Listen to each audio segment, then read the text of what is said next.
خداوند یسوع المسیح ہمارے منجی یشوع ہمشیاہ کے عظیم اور جلیل اور قدوس نام میں آپ سب کی سلامتی ہو۔ نبیوں کی کہانی پروگرام کے ساتھ ہارون خان آپ کی خدمت میں حاضر ہے، اور ہم خداوند کے زندہ پاک کلام میں سے دوسری سلاطین کی کتاب اس کا 16واں باب سیکھتے جا رہے ہیں۔ آج اس سلسلے کی تیسری قسط ہے، 2 کنگز چیپٹر 16 ایپیسوڈ 3۔ خداوند سے آپ سبوں کے لیے برکت کی، سلامتی کی، زندگی کی اور صحت کی دعا کرتے ہیں۔ اور عزیزو، کل کے پروگرام میں ہم نے خداوند کے پاک کلام کے اس حصے میں سے 2 کنگز چیپٹر 16 میں سے بہت اہم امپورٹنٹ گاڈ پرنسپلز کو، الہی قوانین کو سیکھا، جن میں سے ایک قانون یہ تھا، جن میں سے ایک پرنسپل یہ تھا کہ خداوند جب جج کرتا ہے، خداوند جب انصاف کرتا ہے، تو وہ ذاتی سطح پر بھی انصاف کرتا ہے، یعنی انڈیویجول کیپیسٹی میں بھی، اور پھر کلیکٹیو کیپیسٹی میں بھی، اجتماعی سطح پر بھی۔ جن لوگوں کے ساتھ ہم کھڑے ہیں، جن لوگوں کی ڈاکٹرن، آئیڈیالوجی، آئیڈینٹی کے ساتھ ہم الحاق کرتے ہیں، ہم کھڑے ہوتے ہیں، ہم اس جماعت کے ساتھ بھی جج کیے جائیں گے۔ اور اگر ہم اپنی زندگیوں کا جائزہ لیں کلام کی روشنی میں، کلام کی میجرنگ سٹپ کے مطابق، کلام کی کسوٹی کے مطابق، تو ہمیں عزیزو ایسی ہر اس جماعت سے، ایسے ہر اس گروہ سے کنارہ کشی کرنی ہے، اس کو اپنی زندگی میں سے نکالنا ہے، جو کہ خداوند سے، خداوند کے کلام سے، خداوند کے آئین سے، خداوند کے احکام سے، خداوند کی زندگی بخش باتوں سے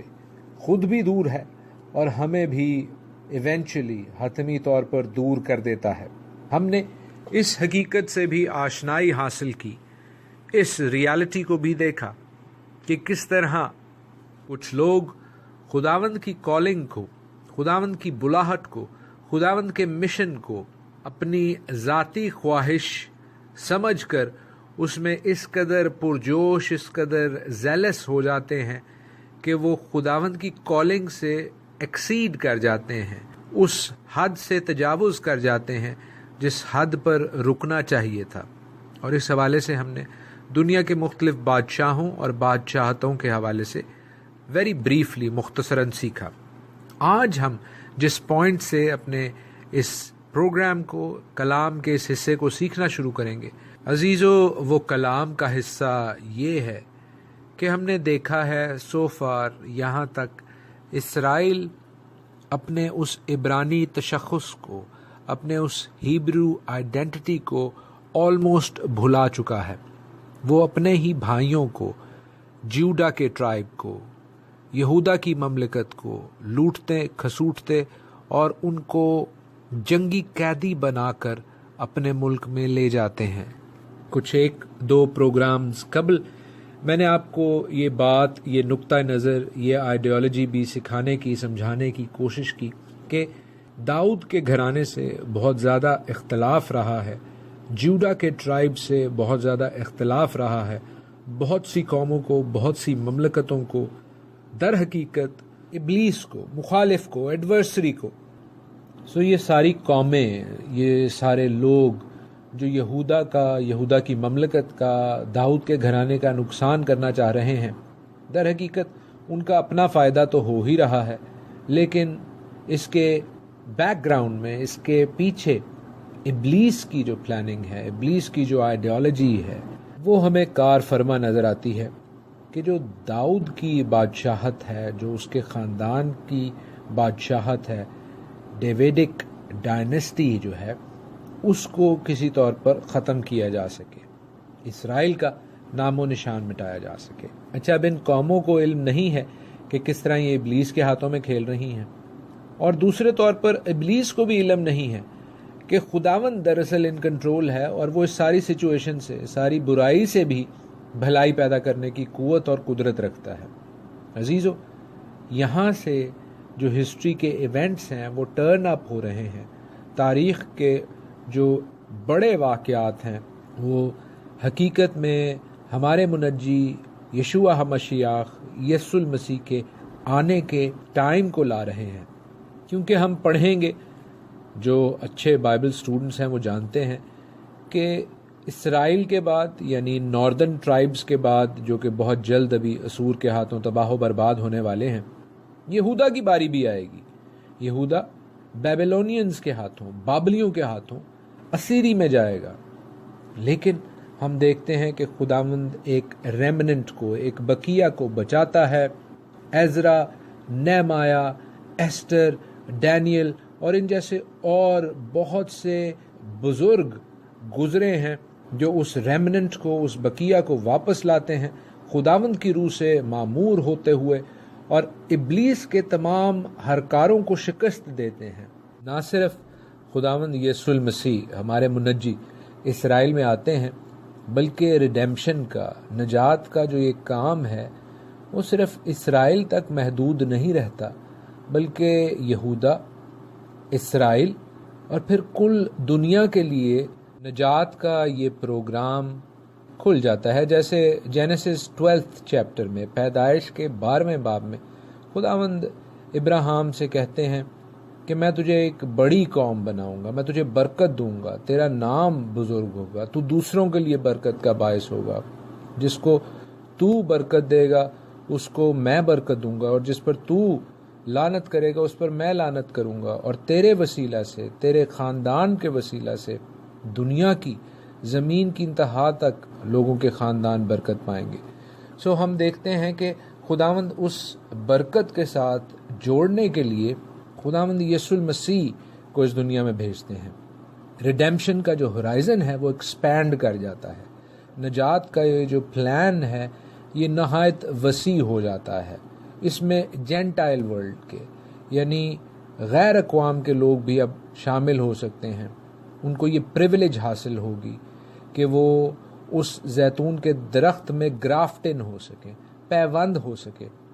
جو اسرائیل ہے، جس کی جڑ خداوند یسوع مسیح ہے۔ کنڈیشن ہے اس کی، ایک شرط ہے اس کی ایک، اور وہ شرط یہ ہے کہ آپ نے اس مسیح کو، یشوع ہمشیح کو، یسوع المسیح کو ایکسیپٹ کرنا ہے۔ اور اگر آپ غیر قوم میں سے آ رہے ہیں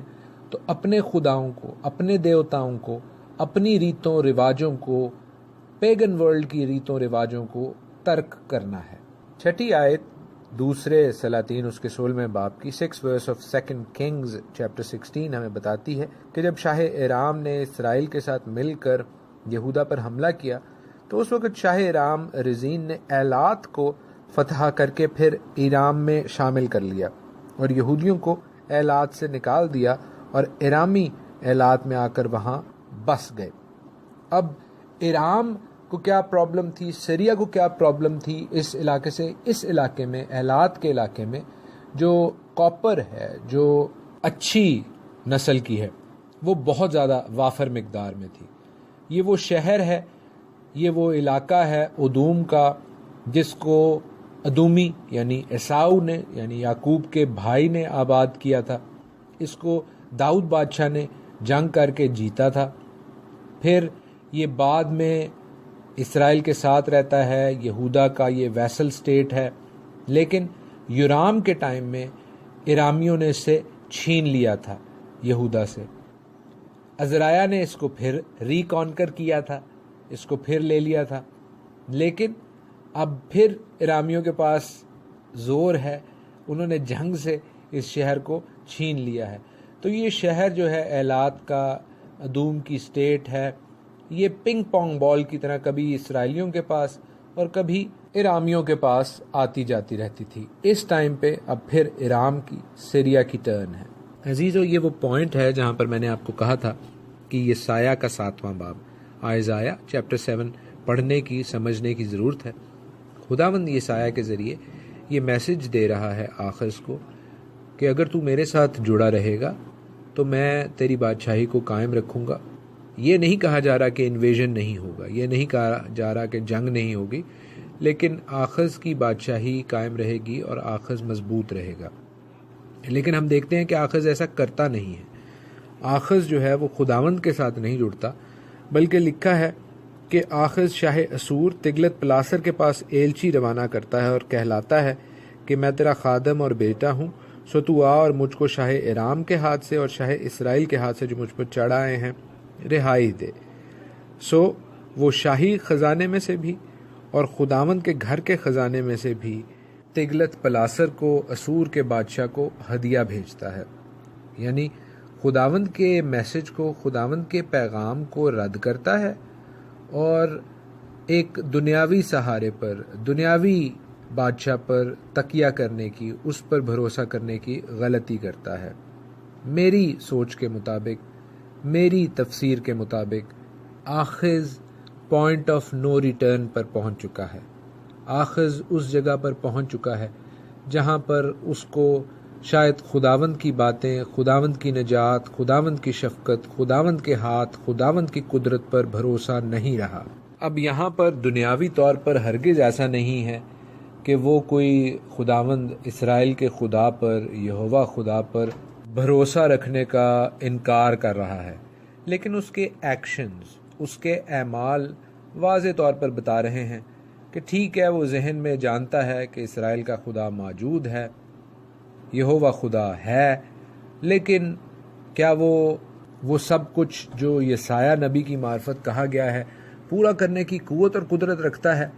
ایسا ایمان اس میں موجود نہیں ہے۔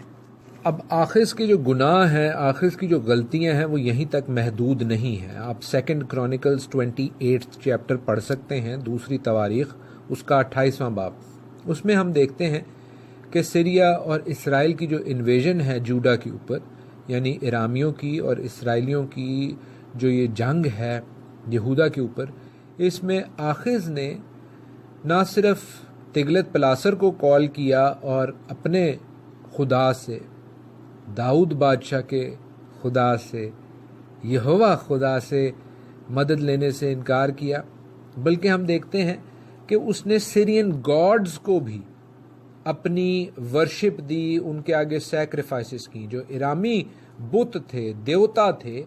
ان کے آگے بھی یہ جھک گیا اور کہا کہ چونکہ وہ بڑے شاندار ہو رہے ہیں ملک، اور وہ بڑے ترقی کر رہے ہیں، اور وہ بڑے سٹرونگ ہو گئے ہیں ملٹری وائز اور دنیاوی حوالے سے، تو شاید انہی کا خدا جو ہے وہ ٹھیک خدا ہے، انہی کا خدا جو ہے وہ قادر مطلق ہے۔ اور ایسا کر کے اس نے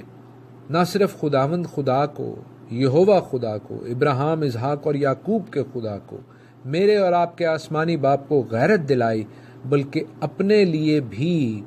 خداوند کی رات کو، قہر کو دعوت دی۔ ان تمام باتوں کا ذکر خداوند کے کلام میں دوسری تواریخ کے 28ویں باب میں بھی موجود ہے، 2 کرونیکلز 28 چیپٹر میں بھی، اور یہاں پر دوسری سلاطین اس کے 16ویں باب میں بھی موجود ہے، 2 کنگز کے چیپٹر 16 میں، جو ہمارا مین ٹاپک ہے، جو ہمارا مین ٹیکسٹ ہے۔ دیکھتے ہیں کہ آخذ دمشق سے، ڈماسکس سے ماڈل ڈائیگرام بھیجتا ہے کہ وہاں پر جو ان کے دیوتاؤں کا آلٹر ہے، مذبح ہے، ویسا مذبح، ویسا آلٹر یروشلم میں بھی بنایا جائے، ان خداؤں کے لیے، ان دیوتاؤں کے لیے جو کہ ارامی ہیں۔ کیسی ہی افسوسناک بات ہے کہ نہ صرف اس میں خداوند کے کاہنوں کو انوالو کیا جا رہا ہے، بلکہ خداوند کی قوم کا، چنی ہوئی قوم کا بادشاہ ایسا کرنے کا آرڈر دے رہا ہے۔ یہودا کے گھرانے کی لیڈرشپ، یہودا کے مملکت کے کاہن بالکل کرپٹ ہو چکے تھے۔ کیا یہ بات صرف اس وقت تک کے لیے تھی؟ ہرگز نہیں عزیزو، ہمیں اپنے آس پاس چرچز، خاندانوں، کلیسیاؤں میں ایسی کئی مثالیں ملیں گی، ایسے بہت سے لیڈران کی، خواہ وہ سیاسی لیڈر ہیں، خواہ وہ مذہبی لیڈر ہیں، جنہوں نے دوسرے مذاہب کی، دوسری قومیتوں کی عبادتوں کو، ان کے عبادتوں کے طریقوں کو، ان کے خداؤں کو، ان کے خداؤں کے ناموں کو اپنی عبادت کا، ہمارے منجی یسوع المسیح اور ہمارے آسمانی باپ کی عبادت کا حصہ بنا دیا ہے۔ کیا یہ باتیں مکروہ نہیں؟ کیا یہ باتیں خدا کو، یہوہ خدا کو ناپسندیدہ نہیں؟ عزیزو، یہ اس لیے ہوتا ہے کہ خداوند کے کاہن بھی، جو مذہبی لیڈرشپ ہے، اور خداوند کے قوم کے لیڈران بھی، جو سیاسی لیڈر ہیں، پولیٹیکل لیڈرز ہیں، وہ بھی خداوند کے کلام سے دور ہیں، خداوند کی شریعت سے، اس نصیحت سے، اس زندگی کی کتاب کی باتوں سے دور ہیں، جو نہ صرف ہمارے قدموں کے لیے مشعل راہ ہے، بلکہ ہمیں آسمانی باپ پر ایمان رکھنے کا اور اس کے ساتھ جڑے رہنے کا ذریعہ ہے۔ عزیزو، آخذ مر جاتا ہے اور لکھا ہے کہ وہ اپنے باپ دادا کے ساتھ سو گیا۔ اس کو دفنایا نہیں جاتا ان شاہی قبروں میں۔ اس کے حوالے سے ہم دوسری تواریخ اس کے 28ویں باب میں پڑھتے ہیں، 2 کرونیکلز چیپٹر 28 میں، کہ وہ یروشلم میں دفن تو کیا گیا، لیکن ان ٹومز میں، ان شاہی قبروں میں دفن نہیں کیا گیا جو کہ یہودا کے شاہی خاندان کے لیے تھی۔ میں وہاں پر ہوتا تو میں اسے اس وادی میں ہی پھینک دیتا، اس کی باڈی کو، جہاں پر اس نے اپنے بیٹے کو اس مولک دیوتا کے لیے قربان کیا، سیکریفائس کیا۔ عزیزو، آج کے لیے اتنا ہی۔ خداوند آپ کو اپنے پاک کلام سے بہت برکت بخشے۔ خداوند آپ سب کے ساتھ ہو، آمین۔ خداوند